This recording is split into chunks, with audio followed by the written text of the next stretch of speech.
तो नमस्कार, आप अच्छे होंगे, आपका दिन खुशी से बीते, इसी के साथ हम इस वीडियो का शुभारंभ करेंगे। मैं हूं एक लेखक, मेरा नाम विजय कुमार पाल है। लॉस्ट पैराडाइज कश्मीर किताब है कि किस तरह इस्लाम ने मीर अली हमदानी जब आया कश्मीर को बर्बाद किया, इस्लाम फैलाया और हिंदू ब्राह्मणों की हत्याएँ और हिंदुओं की हत्याएँ और उनको डल झील में डुबो कर मारा गया। जम्मू में राजपूत डोगरों का राज्य था। डोगरे अभी भी सबसे बड़ी कम्युनिटी है, हिंदू और मुसलमान दोनों मिलाकर जम्मू कश्मीर की, उससे बड़ी किसकी आबादी नहीं है, तो डोगरों को ही ख़त्म नहीं कर सके। ये पैनोरमा ऑफ इंडियन डेमोक्रेसी भाई विजय कुमार पाल। तो दोस्तों, आज ही हम फिर उस पैगंबर की चर्चा करेंगे कि जिस पैगंबर को ये रहीम रहमतुल्लिद्दीन न जाने क्या क्या कहते हैं और ध्यान भटकाने के लिए बोलते हैं कि अल्लाह बहुत अच्छा है, अल्लाह की पावर बड़ी अच्छी है। तो दोस्तों, जैसा कि मोहम्मद के बारे में हम सब बताते हैं, प्रॉफिट मोहम्मद सल्लल्लाहु अलैहि वसल्लम, ये झूठ बोलते रहते हैं मौलाना कि मोहम्मद अच्छा था, मोहम्मद अच्छा था। लेकिन वो मोहम्मद का हमने बताया कि सफ़िया बिन हुइया के साथ क्या किया, अस्मा बिनते मरवान के साथ क्या किया। वो कवित्री थी, मोहम्मद के खिलाफ कविताएं लिखती थी, उसको कत्ल करा दिया। 120 साल के अबू अफाक जो कि यहूदी अरबी कवि थे, जो कि मोहम्मद की इस लूट के खिलाफ कविताएं लिखते थे, उसको कत्ल करा दिया। उसके बाद इन्होंने काब बिन असराफ को कत्ल कराया, जो कि एक कवि थे और कविताएं लिखते थे। ऐसे कितने सैकड़ों लोगों को इन्होंने कत्ल कराया और हिंदुओं के तो 6 करोड़ कत्ल इस इस्लाम की वजह से हुए हैं। मैं कहता हूँ हिंदू भी कत्ल करते हैं, मुसलमान भी कत्ल करते हैं, लेकिन इस्लाम में सीधा सीधा लोगों को कत्ल करने के लिए लिखा है जो गैर मुस्लिम हो। बात हम टैक्स की करते हैं, बात हम आइडियोलॉजी की करते हैं। एक इंडिविजुअल कुछ भी कर सकता है, ये अपराधी भी बन सकता है, अच्छा आदमी बन सकता है, लेकिन जो ज्ञान है, जो अध्यात्म है, वो आपको किस ओर ले जा रहा है, या जो किताब जिसको आप पवित्र किताब कहते हैं, कुरान करीम कहते हैं, वो आपको किस, जिसको कुरान करीम क्या कहते हैं, कुरान शरीफ, कुरान करीम और एक और बोलते हैं इसको, और ये शरीफ किताब है जिसका पैगंबर लोगों को कत्ल कराता था, औरतों को पहले लूटता था और फिर उनको ज़बरदस्ती उनसे शादी कर लेता था, या उनको किडनैप करके उनको बाज़ारों बेच देता था, रखेल बनाता था। जी, ये मोहम्मद का करैक्टर था। इन्वेडर्स ऑफ हिडन फैक्ट्स, ये भी मेरी किताब है, इसको ज़रूर पढ़िए। ये आपको अमेजॉन फ्लिपकार्ट पर मिल जाएगी। बहुत सारी किताबें, मैं धीरे धीरे इनका सबका तवारुक इसी वीडियो के उसमें करा दूंगा। तो आज हम चर्चा करते हैं इसी कड़ी में एक बेचारी औरत की, हजरत एक औरत की जिसका नाम था जुवेरिया बिन्त अल हरित, यानी अल हरित यानी हरित की बेटी, अल हरित की बेटी जुवेरिया। और जो मोहम्मद की पत्नी थी, जिसको मोहम्मद ने 55 साल की उम्र में 9 साल की आयशा से शादी की, वो उनके लिए क्या कहती हैं। हजरत आयशा की माँ ने एक बार कहा था, जो हजरत आयशा की माँ थी, यानी अबू बकर सिद्दीकी जो पहला खलीफा था, उसकी पत्नी ने क्या कहा था, मैं किसी ऐसी महिला को नहीं जानती जिसने जुवेरिया से अधिक अपने लोगों के लिए आशीर्वाद लाया हो, कि जिसने जुवेरिया से अपने लिए लोगों के लिए आशीर्वाद लाया हो। अब जुवेरिया का आशीर्वाद का क्या मतलब है, उसकी तो मोहम्मद ने असमत लूटी दी। उसका पिता और उसके भाई देखते रहे क्योंकि उसको किडनैप कर लिया था। तो आइए उसके बारे में पूरी कहानी बताते हैं आपको। ये वीडियो 15-20 मिनट का तो हो ही जाएगा। जुवेरिया शब्द जारिया का संक्षिप्त रूप है। अरबी भाषा में इस संक्षिप्त रूप का प्रयोग 2 विपरीत उद्देश्यों के लिए किया जा सकता है। इसका प्रयोग या तो प्रशंसा, सराहना और प्रेम प्रकट करने के लिए किया जा सकता है, या फिर तिरस्कार और अपमान प्रकट करने के लिए। जहाँ तक जुवेरिया का सवाल है, पैगंबर सल्लल्लाहु अलैहि वसल्लम, अब ये अपने सल्लल्लाहु अलैहि वसल्लम जरूर लगाते हैं, बड़ा दयालु लगाते हैं, जबकि लुटे रहता। पैगंबर ने उसे ये नाम दिया था। इससे पहले उसका नाम बर्रा था, जो असली नाम था उसका बर्रा था। तो ये किताब और देख लीजिए, Vijay Kumar Pal, venomous fangs of cobra, ये भी देख लीजिए, ये भी अच्छी किताब है, आप इसको भी पढ़ सकते हैं। बर्रा था उसका, जो उसके पिता ने उसे दिया था। अपने साथियों के नाम बदलना पैगंबर की एक जानी मानी आदत थी। भाई, पैगंबर की जानी मानी आदत तो थी। जब अंधे आदमी ने कत्ल कर दिया उसका अस्मा बिनते मरवान का चाकू से, तो उसका नाम रख दिया, क्या रख दिया था, बसीर, यानी देखने वाला। और जो कत्ल करके आए उसको लिख देंगे सिद्दीकी, अबू बकर सिद्दीकी, यानी विश्वास करने वाला। यानी जितने लुटेरे, जितने क्रिमिनल थे, उसके ऐसे ऐसे नाम रखे गए कुरान में, जो जैसे बहुत अच्छे आदमी हो। इसलिए हमारे मुसलमान भाइयों को ये धोखा हो जाता है कि वास्तव में इस्लाम अच्छी किताब और पैगंबर ऐसा नहीं था, लेकिन इनकी किताबों से पता लगता है कि पैगंबर का करैक्टर क्या था।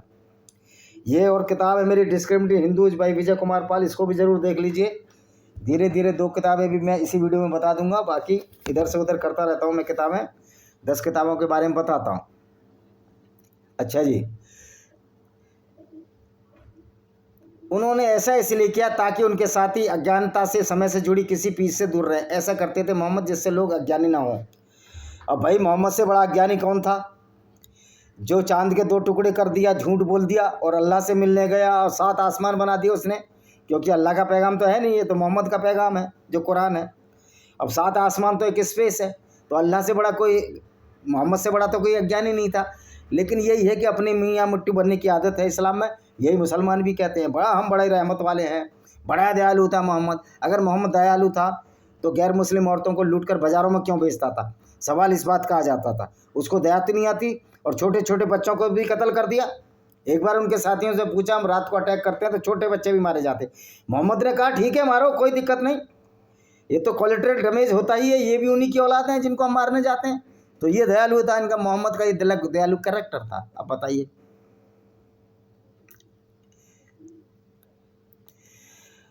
अब सवाल इस बात का, उन्होंने अपनी कई महिला साथियों का नाम बर्रा से बदलकर दूसरा नाम क्यों रखा? तो इस बारे में अलग अलग राय हैं, जिसमें कुछ व्यक्तियों से संबंधित है और कुछ उनकी इच्छित अर्थ के कारण है। अल्लाह के रसूल सल्लल्लाहु अलैहि वसल्लम को नापसंद था कि कोई व्यक्ति अपनी प्रशंसा करे और बर्रा नाम बिर्र शब्द बना जिसका अर्थ है धार्मिकता। फिर ऐसे नाम से किसी व्यक्ति को खुलेआम धम्मी कैसे कहा जा सकता है? विनम्रता नम्रता कहाँ है? पैगंबर को ये नापसंद था कोई व्यक्ति कहे अभी वह बर्रा, जिसका अर्थ है एक धर्मी महिला के घर से निकला है। पर उसको तो, क्योंकि मोहम्मद को तो अधर्म फैलाना था, इस्लाम से बड़ा तो कोई अधर्म ही नहीं है, वो सही रखा उसने नाम, कि उसे धर्म से तो नफरत थी, क्योंकि इस्लाम कोई धर्म तो है नहीं। अब वह कौन थी? जुबैरिया जो थी बनु अल मुस्तक अल हरित इबन अबी दिरार के प्रमुख की बेटी थी। उसका विवाह क्या बनु अल मुस्तकिल कबील, उसका विवाह उसके नेताओं और सबसे प्रभावशाली व्यक्तियों में से एक मणि इबन सफवान से हुआ था, यानी कि सफवान का बेटा मणि। बनु अल मुस्तक उन कबीलों में से था जो इस्लाम के खिलाफ जंग में थे, जो ये जुवैरिया का भी कबीला था, और अपने मुंह और अपने हाथों से अल्लाह के नूर को बुझाना चाहते थे। पहले मेरी समझ में नहीं आता अल्लाह में नूर है किधर? जो दुनिया को कत्ल कराए उसमें क्या प्रकाश होगा? अपने मुंह मिट्टिया तो खुशी बनते रहो, जैसे बनी रहे आजकल मौलाना।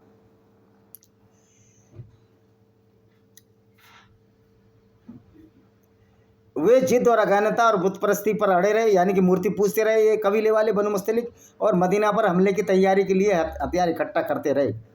भाई मोहम्मद ने तो मूर्तियों को गाली दी थी ना, 3 मूर्तियां थी, अल्लात, अबू बकर सिद्दीकी ने गाली दी, अलमनात अलुज्जा, इनका देवता हुब्बल, उसको भी गाली देते थे। ये कहते थे जाओ अपने देवी की प्राइवेट पार्ट चाटो। ये इस तरह के ये पैगंबर के साथ ही थे, क्योंकि लुटेरों का कैरेक्टर हो क्या सकता है? अल्लाह के रसूल ने अपनी क्षमताओं और असाधारण नेतृत्व क्षमता के बल पर, क्या क्षमता थी? दूसरों को लूटने की क्षमता थी, कोई अच्छी क्षमता तो थी नहीं। अपने साथियों से उच्च योग्यता प्राप्त लोगों को दुश्मन की गतिविधियों पर नजर रखने के नियुक्त किया। ओ भाई, एक पैगंबर ने दुश्मन क्यों बनाए? अच्छे काम करता तो दुश्मन होता। दूसरों के कबीलों को लूटते थे तो जान का खतरा तो इनको बना ही रहता था, और बना भी रहना चाहिए। और आज भी जो इस्लाम को मानने वाले आतंकवादी हैं उनको जान का खतरा तो बना रहना चाहिए, नहीं तो इसमें तो दुनिया में गदर आ जाएगा, दुनिया बर्बाद हो जाएगी। इस्लाम ने कितना बर्बाद किया लोगों को। तो तैयारियों का पता चलता था पैगंबर को बनु अल मुस्तकिल के इरादों, उसकी सम्मिलित तैयारियों का पता चला पैगंबर के गुप्तचर के माध्यम से। गुप्तचर इसलिए दौड़ाते थे कि इनको जान का डर था, कि जिस तरह लोगों को कत्ल किया करते थे तो इनको भी जान का डर था, और आखिर में इनका भी कत्ल हुआ मोहम्मद का। अल्लाह ने कोई फरिश्ता नहीं भेजा, यहूदी औरत ने इनको भेड़ के मांस में जहर मिलाकर खिला दिया। अब पूरा कबीला उसका लूटा है, और मोहम्मद उसी टाइम कह रहा मेरे लिए खाना बनाओ, ले उसने भी खाना बनाया और मोहम्मद का काम तमाम हो गया। इससे पहले एक आदमी और मर गया इनका। तो देखो, कर्म सामने आता है, आप जैसा करोगे वैसा भरोगे। चाहे मैं गलत करूँगा मुझे जरूर भुगतना पड़ेगा।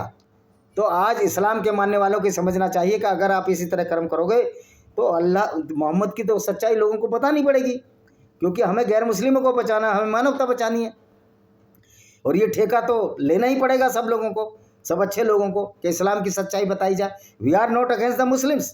अगर वही मुस्लिम इस्लाम को मानकर आतंकवादी गतियाँ करता तब तो हमारा दुश्मन है, क्योंकि तुम्हारी कुरानी कहती है। तो अब एक अच्छा जी, फिर यहीं से जुवेरिया ने रसूलुल्लाह के आसपास की महिलाओं की संगति से प्रवेश किया और उन्हीं से उन्हें ईमानदारी मानने का उपाधि मिली। आइए आयशा की बात सुने। आयशा जो मोहम्मद की पत्नी थी, जिसमें बहुत झगड़ा हुआ नूपुर शर्मा का और कन्हैया लाल जी की जान चली गई, जो कि सच्चाई बोली थी, जिसमें वे बताती हैं उस महत्वपूर्ण दिन क्या हुआ। महत्वपूर्ण दिन क्या हुआ? लूट हुई और क्या हुआ? अल्लाह के रसूल सल्लल्लाहु अलैहि वसल्लम ने बनु अल मुस्तकिल की औरतों को बंदी बना लिया, लड़ाई में जीत लिया। उनमें से 5वां हिस्सा निकालकर, 5वां हिस्सा नहीं मोहम्मद को चाहिए। अगर 100 औरतें तो 20 मोहम्मद के हिस्से में आएंगी, 50 तलवार हैं तो 10 मोहम्मद के हिस्से में आएंगी, 20% मोहम्मद को चाहिए। यानी कि रैंसम, फिरौती, एक्सटॉर्शन मनी। तो दाऊद इब्राहिम में और मोहम्मद में क्या फ़र्क है, ये बता दो आप बताओ सोच समझ के। जो लूट में हिस्सा रखता हो 5वां, तो इसने बाकी को अपने साथियों बांट दिया। घुड़सवार सैनिकों को 2 हिस्से और पैदल सैनिकों को 1 हिस्सा दिया। घुड़सवारों को ज़्यादा, पैदल को कम दिया। जुवेरिया थबत इबन कैस अल अंसारी के हिस्से में आई, जो एक मुसलमान था। और अंसारी वो मुसलमान है जो सबसे पहले मदीना में मोहम्मद के साथ आए, क्योंकि जब ये मक्का से मदीना गए या गया, और वो पहले मुसलमान जो जिन्होंने माना उनको अंसार कहलाए। अब यहाँ भारत में भी अंसारी लिखते हैं। एक वकील थे बिलासपुर छत्तीसगढ़ में, हमारा केस लड़ रहे थे डिपार्टमेंट का। मैंने बोला कि तुम अंसारी क्यों लिखते हो, ये फैक्ट बात है।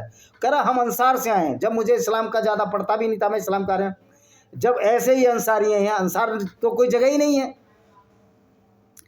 तो उसकी औपचारिक शादी उसके एक चचेरे भाई मणि इबन सफ़वान इबन मलिक इबन जुदैमा से हुई, जिसे धू अस सफरा के नाम से भी जाना जाता था।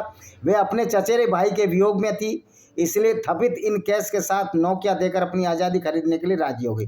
चचेरे भाई के विरोध में इसलिए थी कि कत्ल कर दिया मोहम्मद ने।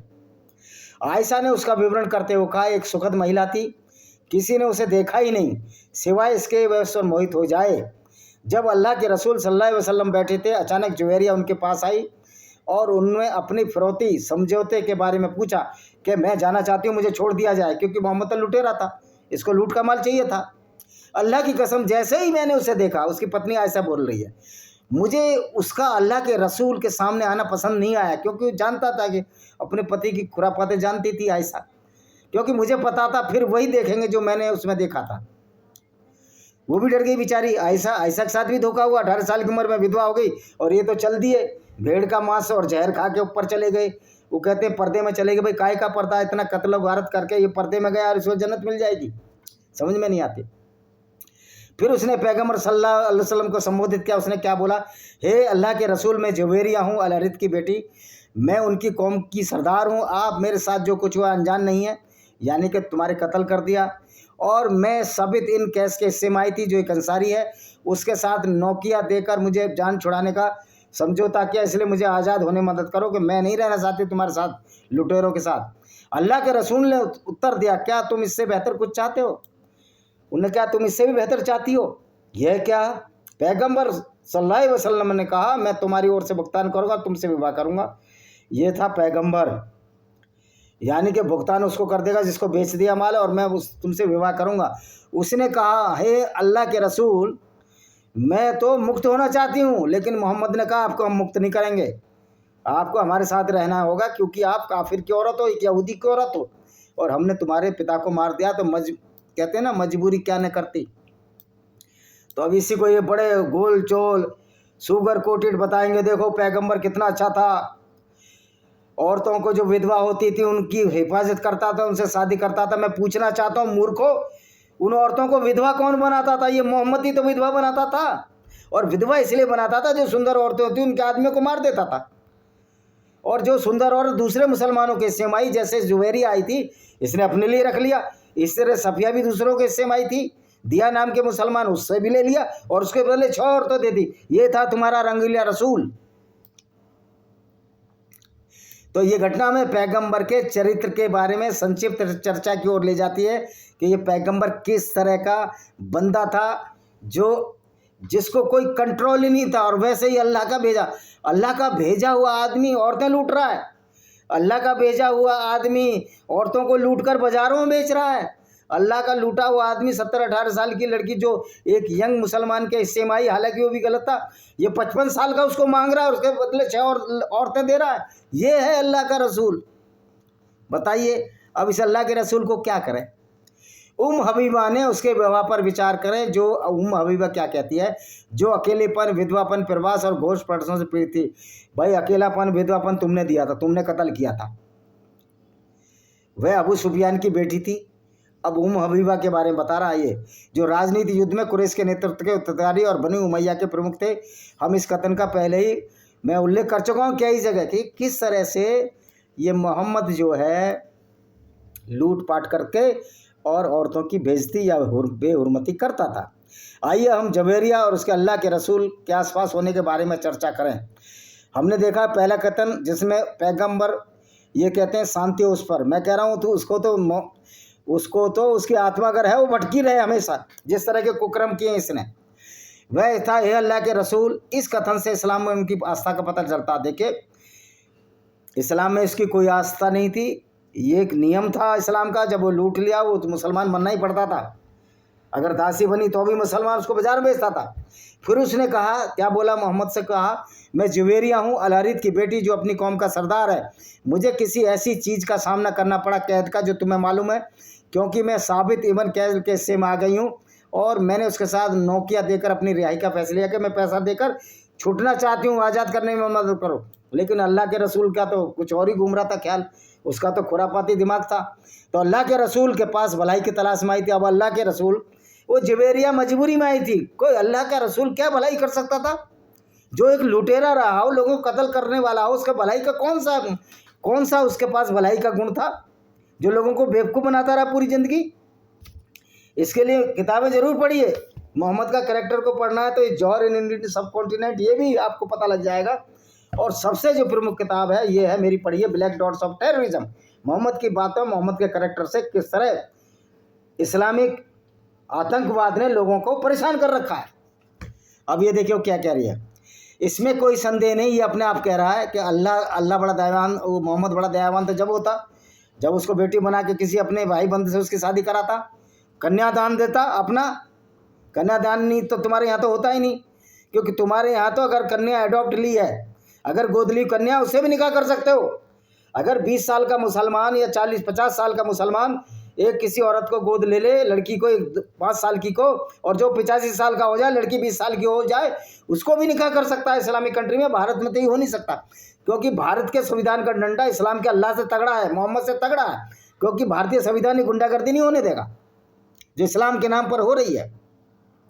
आयशा ने कहा, जब इस विवाह की खबर लोगों को मिली तो वो कहने लगे, क्या पैगंबर के ससुराल वालों को बंदी बना लिया जाएगा? अब पैगंबर के ससुराल वाले ज़बरदस्ती ससुराल बना ली। फिर लोगों ने बनु अल-मुस्तिक जनजाति के सभी बंदियों को मुक्त कर दिया और मुक्त होने वाले की संख्या 100 पहुँच गई, क्योंकि पैगंबर की जुवेरिया शादी हुई थी।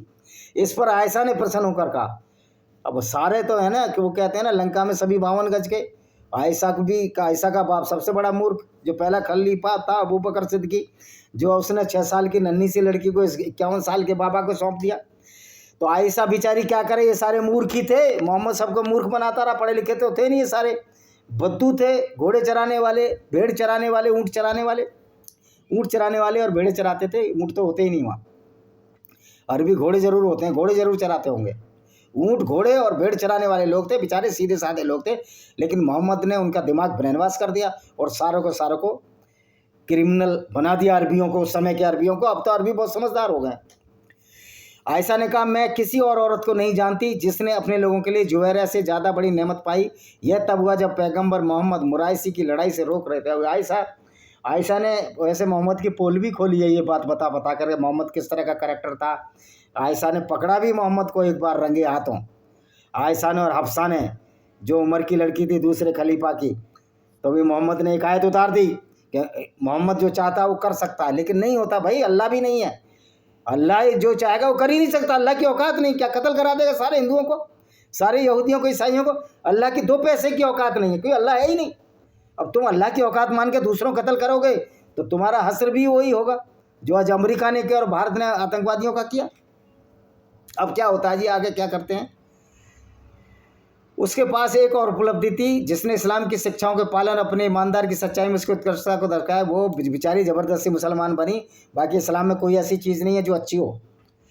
जुवेरिया का नाम बर्रा था, इसलिए रसूल ने उसका नाम जुवेरी रखा। फिर उन्होंने कहा, फजर की नमाज़ पढ़ी, जो 5 नमाज होती हैं इनकी, मगरिब की, फजर की, असर की, ज़ुहर की, ईशा की, 5 नमाज में फजर की इसने नमाज़ पढ़ी। फिर उसके कमरे में चले गए, दोपहर तक बाहर रहे। फिर जब अभी नमाज की जगह पे थी तब वापस आए। उससे कहा, तुम्हारे जाने के बाद मैं यहीं रह रहा हूँ। पैगम्बर फजर की नमाज़ पढ़ी और कमरे के बाहर बैठा रहा। इस पर पैगम्बर ने उनसे कहा, मैं तुम्हारे जाने के बाद 3 बार 4 शब्द पढ़े और उन शब्दों को तोला जाए जो तुमने सुबह पढ़े हैं। अब ये बेवकूफ़ी भरी बातें हैं, जो औरतों को लूट रहा है, बलात्कार कर रहा है और नमाज़ पढ़ रहा है, तो नमाज तो बलात्कार ही पढ़ रहे हैं। तो इसका मतलब ये है, नमाज तो वो लोग पढ़ रहे हैं जो काफिरों को कत्ल करने वाले लोग हैं। तो ये नमाज का तो वैसे कहीं तस्वुर है नहीं, कुरान में तो नहीं लिखा कि नमाज पढ़ो, इतने वक्त की पढ़ो। अब ये देखिए, ऐसी वर्णित एक हदीस है जो अबू अयूब अल अताकी द्वारा वर्णित हदीस है, जिसमें उन्होंने जुवेरिया के बारे में क्या कहा है।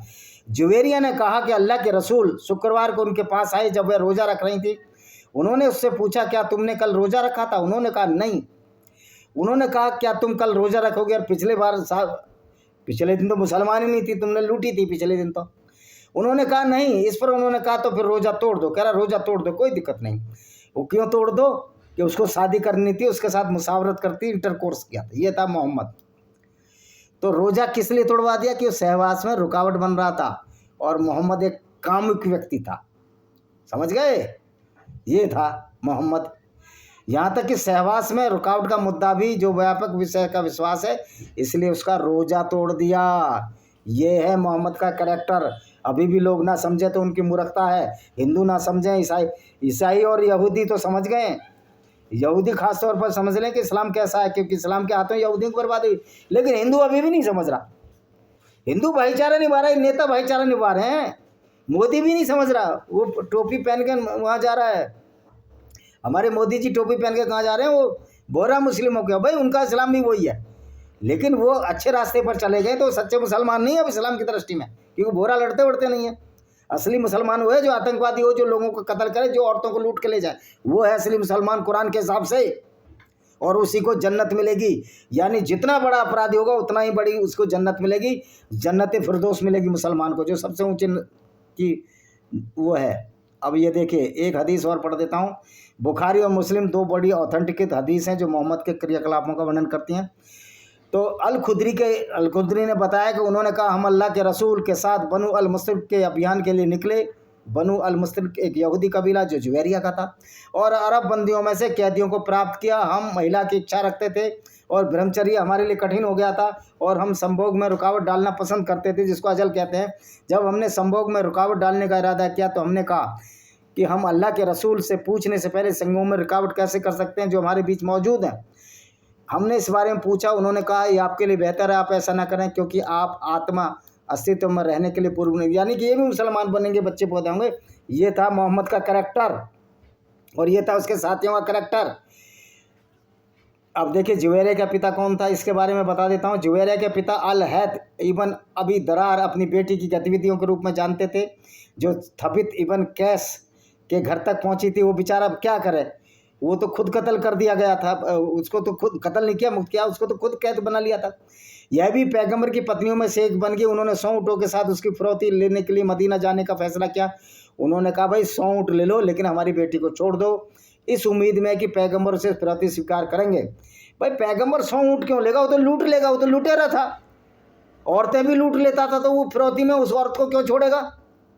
और फिर 100 ऊँटों का लालच क्यों लेगा? तो 100 ऊँट कहीं भी लूट लेता था, वो तो सर्टिफाइड लुटेरा था पैगंबर। तो मदीना के पास पहुंचकर उसने अपने ऊँटों और उन ऊँटों को देखा जो उसे पसंद आए। उन्होंने मनी मनी सोचा, जो ऊँट उसे पसंद आए वो न रख दे, ताकि वो उन ऊँटों में शामिल न हो जिसे वो अपनी बेटी की फिरौती में देने वाला था।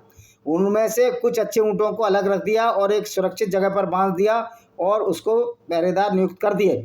फिर रसूल के पास पहुंचा, जबकि रसूल मस्जिद में बैठे थे, मस्जिद में बैठा था। ऐसे आदमी को थे कर उसने रसूल को सलाम किया, फिर उनसे फिरौती स्वीकार कर अपनी बेटी लौटाने की विनती की। अब देखिए बाप की व्यवस्था, उसकी बेटी को किडनैप कर लिया, बाप पहुंचा हाथ जोड़ने, क्योंकि मोहम्मद की गुंडागर्दी का सैलाब बह रहा था मुसलमानों की का। वैसे करना तो ये चाहिए था, इसको मर जाना बेहतर था, तलवार से कत्ल कर देता, खुद मर जाता, लेकिन वो डर गया, क्योंकि डरा दिया अल्लाह के नाम से मोहम्मद ने। और फिर रसूल ने उसका स्वागत किया और मुस्कुराते पूछा, जो तुमने 2 ऊँट अलग रखते हैं फला जगह बांधे, उनका क्या? वे अवाक रह गया, क्योंकि मोहम्मद के खुफिया लोगों ने बता दिया वो ऊँट रख रखे हैं। तो फिर उसको ज़बरदस्ती मुसलमान बना लिया और वो उससे एक कलमा पढ़ा लिया, गवाही, जिसको शहादा बोलते हैं। मैं गवाही देता हूँ कि अल्लाह के सिवा कोई इबादत के लायक नहीं, और मोहम्मद अल्लाह के रसूल है, अल्लाह की कसम है, इस बात की जानकारी अल्लाह के सिवा किसी को नहीं। अब मैं जो गवाही देता हूँ ना, मैं गवाही देता हूँ कि अल्लाह कोई है ही नहीं, वो इबादत करने लायक नहीं है, और जो मोहम्मद अल्लाह का रसूल ही नहीं है, वो तो अल्लाह को बनाने वाला मोहम्मद है, अल्लाह को मोहम्मद ने क्रिएट किया। मैं ये गवाही दे रहा हूँ, मेरा ये सादा है, और ये सच्ची बात है कि इस्लाम में झूठ है, उस झूठ के विरोध में मैं ये बोल रहा हूँ, मैं खुद बोल रहा हूँ। अल्लाह की कसम, इस बात की जानकारी अल्लाह के सिवा किसी को नहीं है। मैं कहता हूँ अल्लाह है ही नहीं तो जानकारी किसको होगी? अल हरीत ने जब इस्लाम के बाद बनु अल मुस्तक कबीले के सभी सदस्यों ने इस्लाम स्वीकार कर लिया, जब उन्होंने घटना की जानकारी दी, उन्हें इस्लाम की ओर आमंत्रित किया, तो यहूदी कबीले वालों ने बहुत लानत मनानत की जुवेरिया के पिता की, लेकिन मजबूरी में, चूँकि वो सरदार था, उन्होंने भी इस्लाम मजबूरी में कबूल कर लिया। जुवेरिया हिजरी के बाद 50 साल तक जीवित रही। जब मोहम्मद मक्का से मदीना पहुँचे 50 साल रही। जब उसकी मृत्यु हुई, उसकी उम्र 65 वर्ष थी, और मोहम्मद तो अल्लाह को प्यारा हो गया था, जहर दे दिया था। अच्छा, मज़े की बात ये बताओ, अल्लाह सारी चीज़ें मोहम्मद को बताता था। जब भेड़ में मांस डालकर यहूदी औरत ने खिला दिया, तब अल्लाह ने मोहम्मद को नहीं बताया, यानी जिब्रील फरिश्ता नहीं बोला। तो मुझे लगता है फिर अल्लाह ज़्यादा अच्छा है मोहम्मद से, जो इस मोहम्मद को ज़्यादा जिंदा रहने नहीं देता था, चाहता था कह रही और जिंदा रहेगा, और औरतें लूटेगा, और कत्ल करेगा, और फिरत लेगा। ये है कैरेक्टर इस्लाम का। इनकी किताबों से बता रहा हूँ मैं, अपने हिसाब से नहीं बता रहा, इनकी हदीसों से बता रहा हूँ। और तो इसी के साथ हम इस वीडियो को विराम देते हैं। वंदे मातरम, जय हिंद, आपका दिन शुभ हो।